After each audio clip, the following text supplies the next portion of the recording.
Hey, what's going on, guys? It's Larry with Packmaster Dog Training. I want to talk about a topic here that was brought to my attention a few times in this past year. I had 3 different cases with dogs that had some issues, and it all stemmed from the misuse and abuse of food-based training. Yes, food-based training. The misuse of rewards.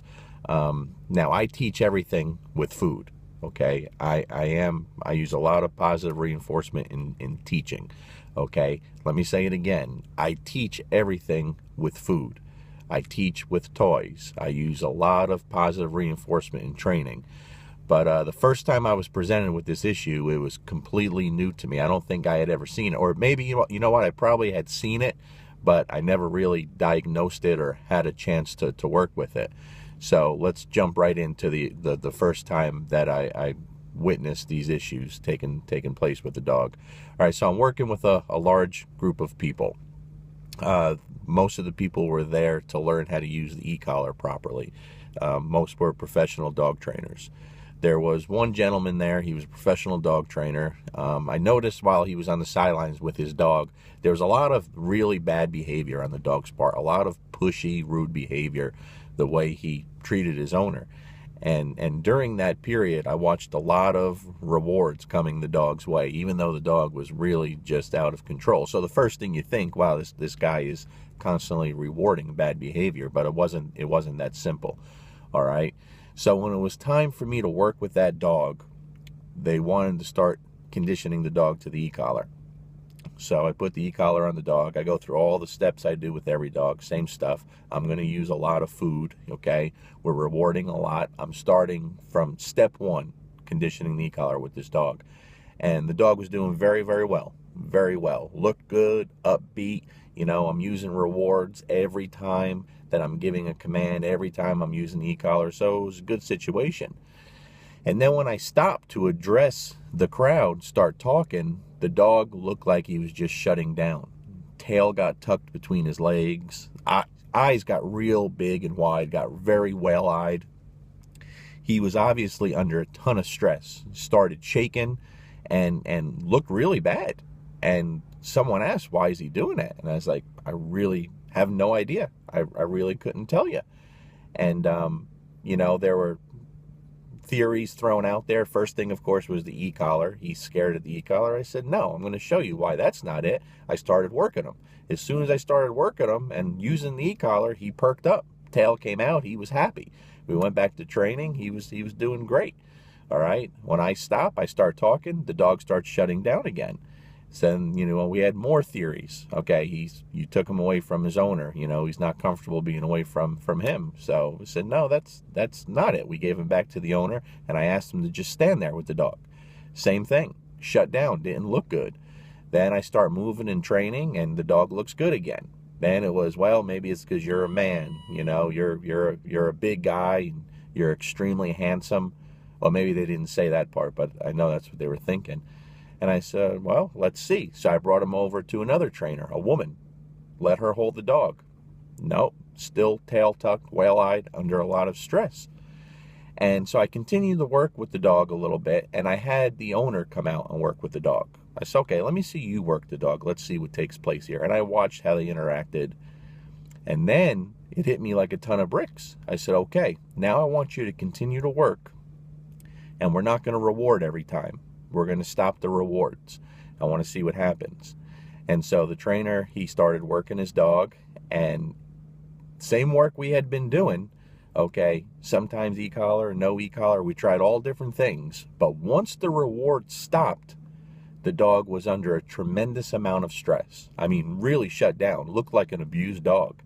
And man, it hit me like a ton of bricks. Holy shit. So I started playing around with a few different things, and I realized very quickly, this was not a young dog. You know, it was a few years old.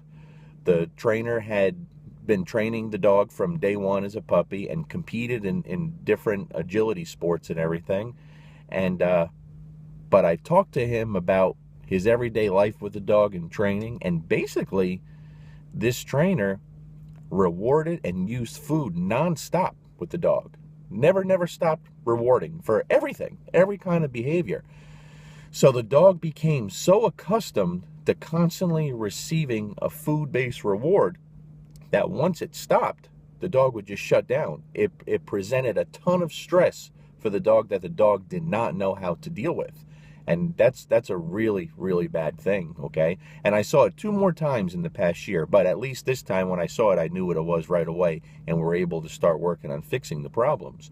You know, you guys got to understand, food is an essential part of training. It's very, very important and very effective. And if you don't use food in dog training, you're missing the boat, all right? I don't get into science. People know I don't talk about quadrants and plus and negatives and positive and negative. I don't do that. I can't stand the science talk. I don't talk about it because the average dog owner doesn't get it and doesn't really give a shit, okay? But the one thing that I do encourage all dog trainers and owners to learn about is dopamine, the chemical dopamine in the body and what it does. Basically, dopamine, and I won't get real deep into it. You guys can study yourself. It's the chemical that is released by the brain from the anticipation of a reward. Not the reward itself. The anticipation is what creates the dopamine, that chemical that gives you that high, that excitement. That's what happens to me when I'm going out for a nice dinner, and I'm not being funny, you know. That anticipation of it, man, it puts me in a good mood. I get real excited. It's the same thing with dogs. That anticipation of the reward creates that dopamine, makes the dog feel good, presents that excitement. Okay. The problem is, yes, we use food in dog training in the beginning. So when we're teaching something new, we go right to food, right? We use food as a reward. We're luring the dog with food.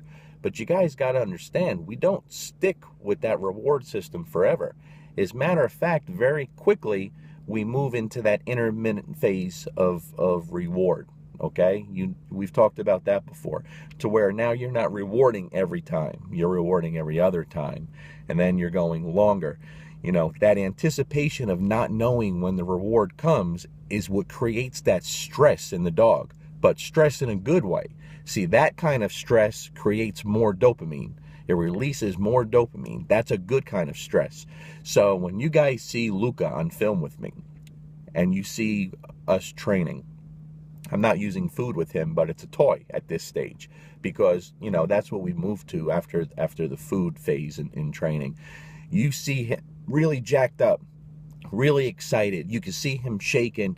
He's under a tremendous amount of stress, but it's stress in a good way, okay? And that is releasing a ton of dopamine.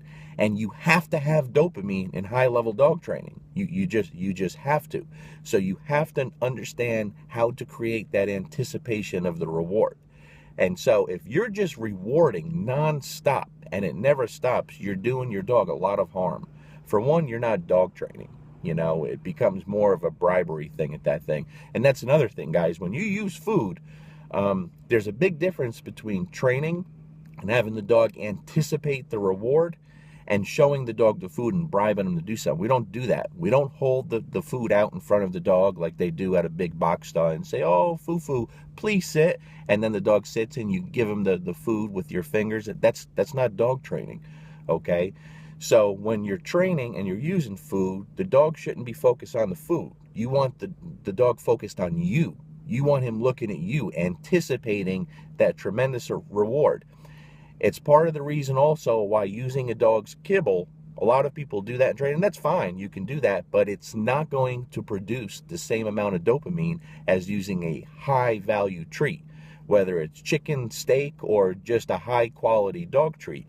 That's what's going to produce a higher amount of excitement, a higher amount of dopamine, okay? If you're just using the dog's food, and that's why I do use my dog's food during training. You see me do that with Halo, but not on a regular basis, okay? Because it doesn't produce that same amount of excitement. It is beneficial, believe me, I do it. But if you want to really get the highest level of excitement and dopamine and results, then you got to use a high-value reward. And in the beginning, we start off using it quite often. You're using it constantly. You're rewarding constantly. But very quickly, guys, you got to start producing that anticipation by the dog by not rewarding every time. So basically, the dog shouldn't know when the reward is coming. So once you get to that part, you're going to have a dog really tuned into you and tremendously excited when that reward does get produced. It's the same thing with toys. Once the dog knows the command really well and we're done rewarding with food all the time, then hopefully the dog has some toy motivation and then we switch to toys. But it's the same principle. You're not rewarding every time. You don't give one command and then throw a ball or give a bite on a tug. Okay? It's basically the slot machine principle that, people use all the time, but they use it all the time because it works. People sit at a slot machine for 12, 15, sometimes 24 hours at a time, and they may have only gotten one payout that whole time. But holy shit, it was tremendously excitement when that one payout came. So they'll sit there, and the dopamine gets higher and higher every time they pull that handle with anticipation of something good happening. All right? If you sat down, maybe a slot machine's not the best example to use there because it's money. So if you just sat down and pulled the arm, every time you pull the arm, money came out, well, that's going to be pretty exciting because people like money. But that excitement is going to dwindle very fast. You want the money, but that anticipation, that dopamine won't be created. You're expecting it. You understand what I'm saying?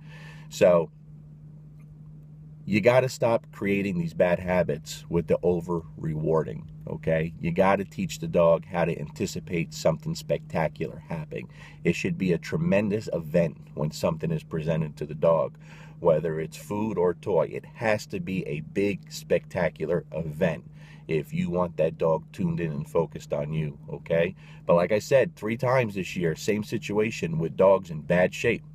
So if you looked at these dogs and you saw what I'm talking about, you're thinking that dog's either suffering under pain right now, he's being abused in training, or he's being abused. That's what they look like.